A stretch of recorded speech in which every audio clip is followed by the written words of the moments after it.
କବିତା ଓ ସମୀକ୍ଷା। କବିତା ଓ ସମୀକ୍ଷା ଶବ୍ଦଯୁଗଳ ପରସ୍ପରର ବିରୋଧୀ। କବିତା କହିଲେ ପଦ୍ୟକୁ ବୁଝାଏ, କାବ୍ୟକୁ ବି ବୁଝାଏ। କବିତା ରଚନା କରିବାର ବିଭିନ୍ନ ପଦ୍ଧତି ଅଛି। କିଛି କବିତା ସହଜରେ ଲେଖାଯାଏ, କିଛି କବିତା ଜଟିଳତା ମଧ୍ୟ ଦେଇ ଲେଖାଯାଏ, ଯାହା ଫଳରେ ଏଭଳି କବିତା ସହଜରେ ବୁଝି ହୋଇ ନଥାଏ।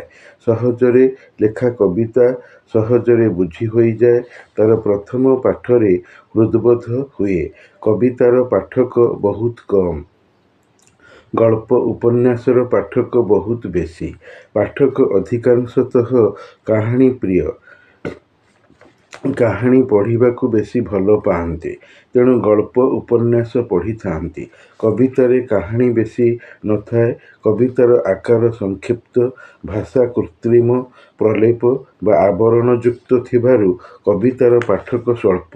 ଶାସ୍ତ୍ରୀୟ ଛନ୍ଦ, ଗଦ୍ୟ ଛନ୍ଦ, ମୁକ୍ତ ଛନ୍ଦ ଦ୍ୱାରା କବିତା ରଚିତ ଥାନ୍ତି। ସ୍ୱର, ତାଳ, ଲୟ ବିଶିଷ୍ଟ ଥିବାରୁ କବିତାର ସାଙ୍ଗୀତିକ ଗୁଣ ଅଛି। ଯେକୌଣସି ଛନ୍ଦ ନିବିଡ଼ର ଥାଉ, ପ୍ରତ୍ୟେକ ବର୍ଗର କବିତା ସାଙ୍ଗୀତିକମୟ ଥିବାରୁ କବିତା ବା ପଦ୍ୟ ଗଦ୍ୟଠାରୁ ଅଲଗା। କବିତାର ସୃଷ୍ଟି ପ୍ରାଚୀନ, ଗଦ୍ୟର ସୃଷ୍ଟି ଅର୍ବାଚୀନ। ସାଧାରଣତଃ ଲୋକେ କହିଥାନ୍ତି କବିତାକୁ ରଚନା କରିବା ସହଜ, ହେଲେ ମୁଁ ଲୋକଙ୍କର ଏପରି କହିବାକୁ ସମର୍ଥନ କରିପାରୁ ନାହିଁ। ରଚନା ଯଦି ସହଜ, ତେବେ ପ୍ରତ୍ୟେକ ପାଠକ କବିତାକୁ ସମୂଳେ ବୁଝିପାରୁ ନାହିଁ କାହିଁକି? କାହିଁକି ସେ କବିତାକୁ ଦୁର୍ବୋଧ୍ୟ, ଅବୋଧ୍ୟ, ବୌଦ୍ଧିକ ବୋଲୁଛି, ଅପବାଦ ଦେଉଛି? ପୁନଶ୍ଚ କବିତାରେ ବୌଦ୍ଧିକ ଚାତୁର୍ଯ୍ୟ, ଆଳଙ୍କାରିକ କଳାକୁଶଳତା ତାର ଭାଷାକୁ କୃତ୍ରିମ, ମାଧ୍ୟମିକ କରୁଛି। ତେବେ କେମିତି? କ'ଣ ରଚନାର ସହଜପଣ ଏଭଳି କରିପାରିବ? ଜମାରୁ ନୁହେଁ। କବିତା ରଚନା କ୍ଷେତ୍ରରେ ବିସ୍ତୃତ ନଥିବାରୁ ଏହା ଆଦୌ ସହଜ, ଅନାୟାସ ନୁହେଁ, ବରଂ ମୂଳତଃ ଜଟିଳ, ଆୟାସଯୁକ୍ତ। ରଚନା ସତରେ କଷ୍ଟକର। ରଚନା କୌଶଳର କ୍ଳିଷ୍ଟତା, କଷ୍ଟକରତା ନିମିତ୍ତ କବିତାର ସମୀକ୍ଷା, ସମାଲୋଚନା ଲେଖାଯାଏ, ରଚିତ ହୋଇଥାଏ। ସୃଜନଶୀଳ ସାହିତ୍ୟ ଜୀବନର କଳାତ୍ମକ ବ୍ୟାଖ୍ୟା, ହେଲେ ସମାଲୋଚନା ରଚିତ କବିତାର ବ୍ୟାଖ୍ୟା। ସମୀକ୍ଷା ସାର୍ବଜନୀନ ପ୍ରୟୋଗ ପ୍ରକ୍ରିୟା ସବୁଥିରେ ଥାଏ, ସବୁଥିରେ ହୁଏ। କବିତାର ସମୀକ୍ଷା ତନ୍ମଧ୍ୟରୁ ଅଟେ। କବିତା ରଚନା କରିବାର ପଦ୍ଧତି, ପ୍ରଣାଳୀ ଭଳି କବିତାର ସମୀକ୍ଷା, ସମାଲୋଚନା ଲେଖିବାର ବି ତାଦୃଶ ସେହିଭଳି ପ୍ରକ୍ରିୟା ରହିଛି। କିଛି ସମୀକ୍ଷକ, ସମାଲୋଚକ ସାମଗ୍ରିକ ଦୃଷ୍ଟିରୁ କବିତାର ଆଲୋଚନା କରିଥାନ୍ତି, ଅର୍ଥାତ୍ କବି ଗଙ୍ଗାଧର ଏକ ଅଧ୍ୟୟନ ବା ଦୃଷ୍ଟିପାତ। ଏହି ପ୍ରସଙ୍ଗରେ ଗଙ୍ଗାଧରଙ୍କର ରଚିତ ସବୁ ଛୋଟ ବଡ଼ କବିତାର ସମୀକ୍ଷା ଚୁମ୍ବକେ ଚୁମ୍ବକେ ଅଳ୍ପ ଅଳ୍ପ କରାଯାଇଥାଏ, ଯେଉଁଥିରେ କୌଣସି ଗୋଟିଏ କବିତା ଆଲୋଚନାରେ ସବିଶେଷର ମର୍ଯ୍ୟାଦା ପାଏନା। ଫଳରେ ଗୋଟିଏ ନିର୍ଦ୍ଦିଷ୍ଟ କବିତାର ସବୁ ଉପାଦାନ ଜଣାଯାଇପାରେନା, ଯଥା କଥାବସ୍ତୁ, ଭାଷା, ଭାବ ପ୍ରୟୋଗ, ଆଳଙ୍କାରିକ ବ୍ୟବହାର ଇତ୍ୟାଦି। ପରନ୍ତୁ ସ୍ୱଳ୍ପରେ କବିତ୍ୱର ସାମଗ୍ରିକ ବିଚାର ହେଉଥିବାରୁ ପରୀକ୍ଷାର୍ଥୀର ଲାଭ ଦିଏ।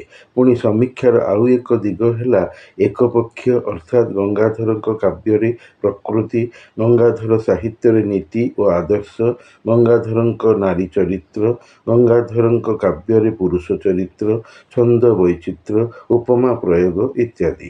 ତୃତୀୟରେ ଏକକ ବା ଗୋଟିଏ କବିତାକୁ ନେଇ ହେଉଥିବା ସମୀକ୍ଷା, ଯାହାକି ମୋର ବ୍ୟକ୍ତିଗତ ରୁଚି।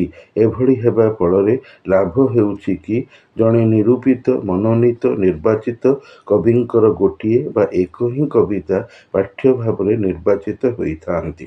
ସେହି ଗୋଟିଏ କବିତାର ସମୀକ୍ଷା କଲେ ଶିକ୍ଷାର୍ଥୀ ତାକୁ ପଢ଼ି ବୁଝିପାରି ତାର ଆଗାମୀ ହେବାକୁ ଥିବା ପରୀକ୍ଷାରେ ଭଲ କରି ଉତ୍ତର କରିବାକୁ ଖୋରାକ ପାଇବ।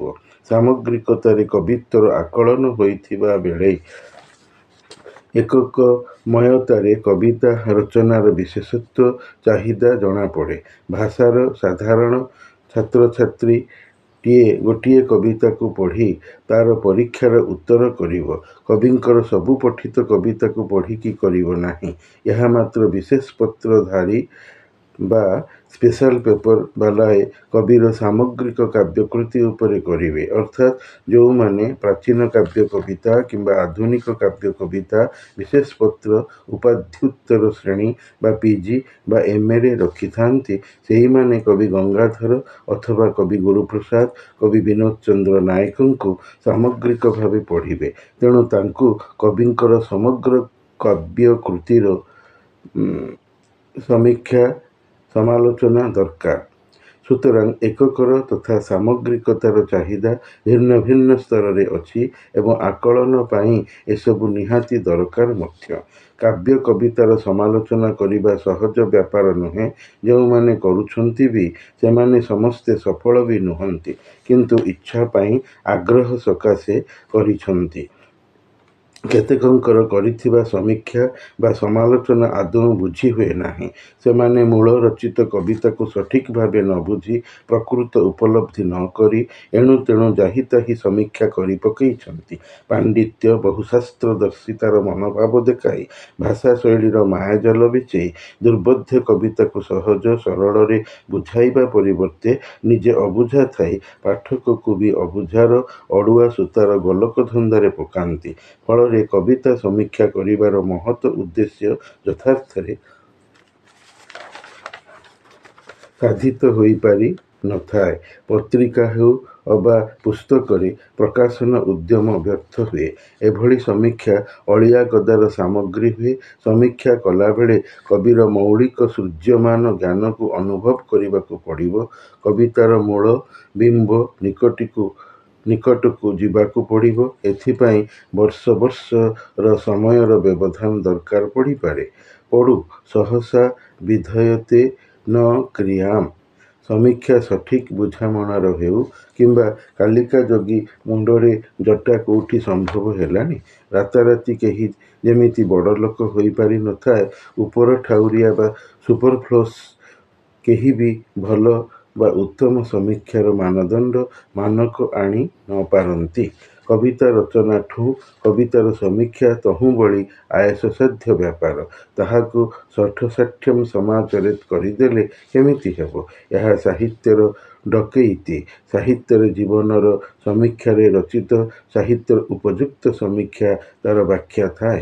ରହିଥିଲେ ସାହିତ୍ୟ ସୁଶ୍ରୀ ଚାରୁଶୀଳ ଦିଶେ, ନଚେତ୍ ବିଶ୍ରୀ କଦାକାର ହୋଇଯାଏ। କବିତା ଓ ସମୀକ୍ଷା ଭାବ ସମନ୍ୱୟ-ବାଚକ। ରଚନା ଏବଂ ବୁଝିବା ମଧ୍ୟରେ ସହ ଅବସ୍ଥାନକାରୀ ବା କରାଏ। ଅନେକ ସମୀକ୍ଷା କରିଛନ୍ତି, ହେଲେ ସଭିଏଁ ହୃଦୟଗ୍ରାହୀ ଆଣିବା ବା ଆପ୍ୟାୟିତ ବର୍ଗର ହୋଇନାହାନ୍ତି। ଅଧ୍ୟୟନରେ ଅସୁଖ ଉତ୍ପନ୍ନ କରାନ୍ତି। ସେଥିପାଇଁ କବିତା ଓ ସମୀକ୍ଷା ବ୍ୟବଧାନ ବା ଦୂରତାକୁ ଦେଖାଏ। ମନସାଦର ଦଉଡ଼ିରେ ମନକୁ ବାନ୍ଧି ପାରି ନଥାଏ। ଆମେ ସମୀକ୍ଷକେ ବହୁତ କିଛି ପଢ଼ିଛୁ, ହଜମ ବି କରିଛୁ, ହେଲେ ବାନ୍ତି କରିବା ହେତୁ ଗ୍ରାହକେ ନାକରେ ରୁମାଲ ଦେଇ ପରିସରରୁ ଦୂରେଇ ପଳାନ୍ତି।